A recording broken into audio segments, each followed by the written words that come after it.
ایک یہودی تھا سلام بن جبیر، مدینہ طیبہ کے قریب رہتا تھا۔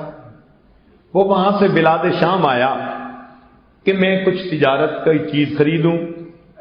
اس نے اپنی ساری چیزیں خرید لی، واپس جانے لگا تو ایک غلام بک رہا تھا، مگر وہ کمزور بھی تھا، رنگ بھی کالا تھا، نہ شکل نظر آتی تھی نہ عقل نظر آتی تھی، مگر دینے والا بڑی تھرو اوے پرائز پہ اس کو بیچ رہا تھا۔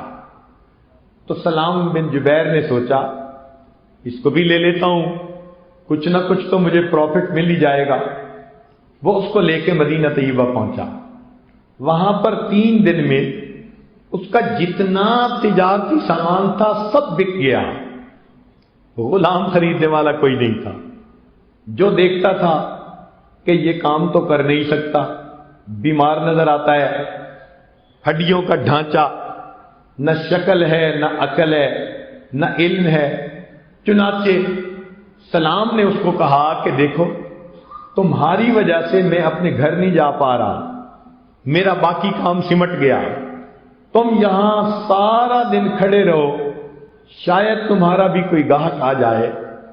تو وہ بچہ جس کا نام سالم تھا وہ اس جگہ پر سارا دن کھڑا رہتا۔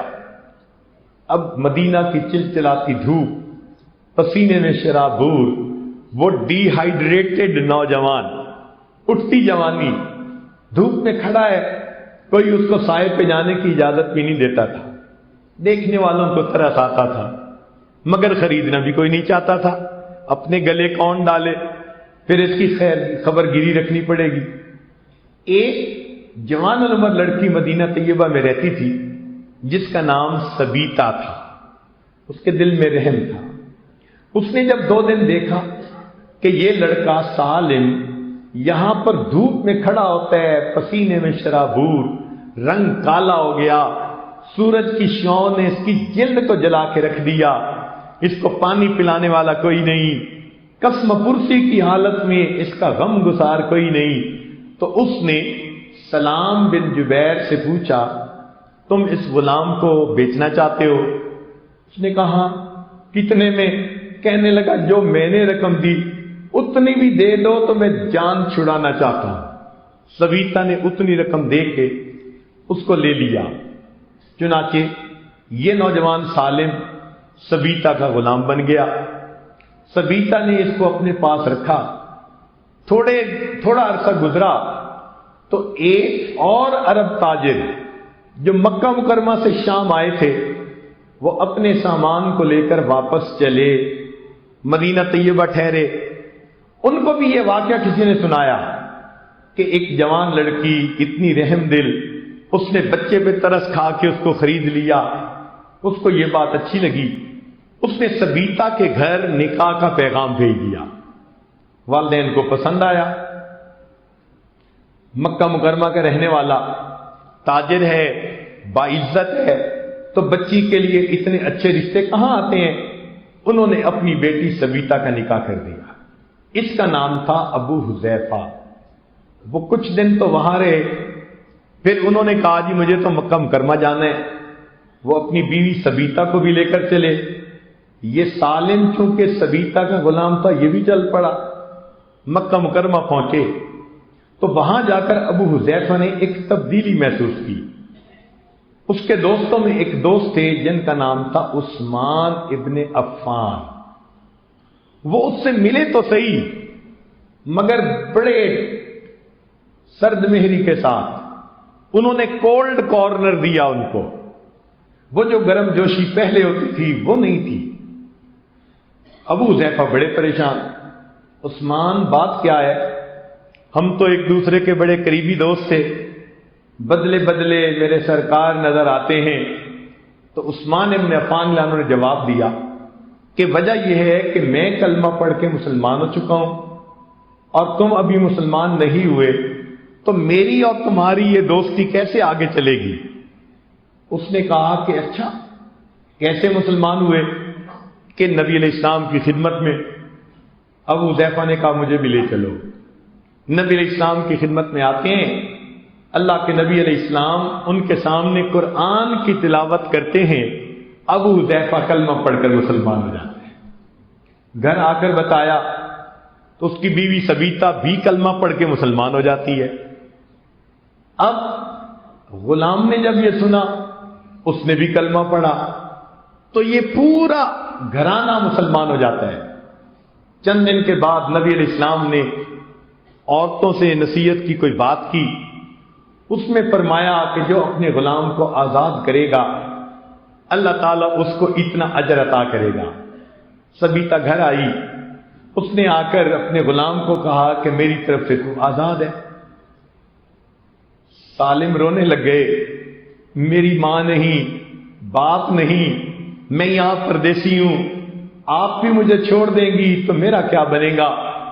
ابو حذیفہ نے کہا کوئی بات نہیں، میں تمہیں اپنا بیٹا بنا لیتا ہوں۔ چنانچہ ان کا نام پڑا سالم مولا ابو حذیفہ۔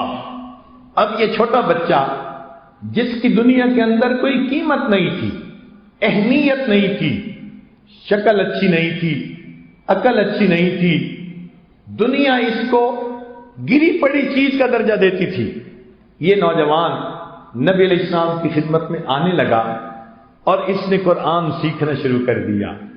قرآن یوں عزتیں دیتا ہے کہ اللہ رب العزت نے اس سالم کی زبان پہ قرآن کو ایسا جاری کیا، یہ اتنا خوبصورت قرآن پڑھتے تھے۔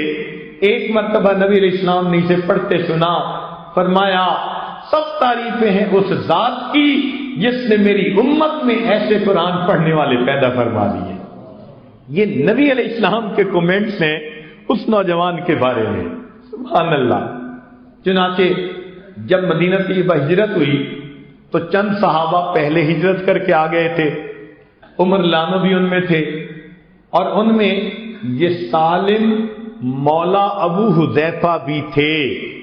جب یہ لوگ قباء میں آئے تو وہاں نماز پڑھتے تھے، نماز کی امامت کے لیے لوگوں نے سالم مولا ابو حذیفہ کو چنا، چنانچہ سالم امامت کرواتا تھا اور ان کے مقتدیوں میں عمر بن الخطاب رضی اللہ عنہ تھے۔ مکہ مدینہ طیبہ کے یہودیوں کو اپنی آنکھوں پہ یقین نہیں آتا تھا، یہ وہی لڑکا ہے جو 24 گھنٹے دھوپ پہ کھڑا رہتا تھا، جو سارا دن دھوپ پہ کھڑا رہتا تھا، اسے خریدنے والا کوئی نہیں تھا۔ آج اس بچے کو عزت ملی، امامت کے مصلی پر کھڑا ہے اور اس کی اقتداء میں عمر فاروق رضی اللہ تعالیٰ عنہ بھی نماز ادا فرما رہے ہیں۔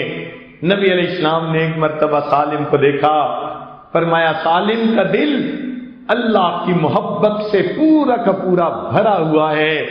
صحابہ ان کا اکرام کرتے تھے، اللہ نے سالم کو پھر وہ عزت دی۔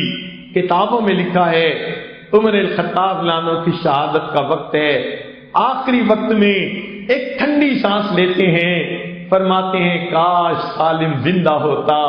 کسی نے کہا کیوں؟ فرمانے لگے کہ مجھے پھر اور خلیفہ بنانے کے لیے کسی اور کے نام لینے کی ضرورت نہیں تھی۔ اور پھر ساتھ یہ بھی کہا اگر قیامت کے دن عمر بن خطاب سے پوچھا جاتا تم نے سالم کو خلیفہ کیوں بنایا تو میں اللہ رب العزت کے سامنے جواب دیتا اللہ میں نے آپ کے سچے پیغمبر اسلام کی سچی زبان سے یہ سنا، انہوں نے فرمایا سالم کا دل پورا کا پورا اللہ کی محبت سے بھر چکا۔ وہ بچہ جسے کوئی خریدنے والا نہیں تھا، اللہ رب العزت دیکھیے اس کو کیا بلندیاں عطا فرماتے ہیں۔ لا الہ الا اللہ، لا الہ الا اللہ، لا الہ الا اللہ، لا الہ الا اللہ، لا الہ الا اللہ، لا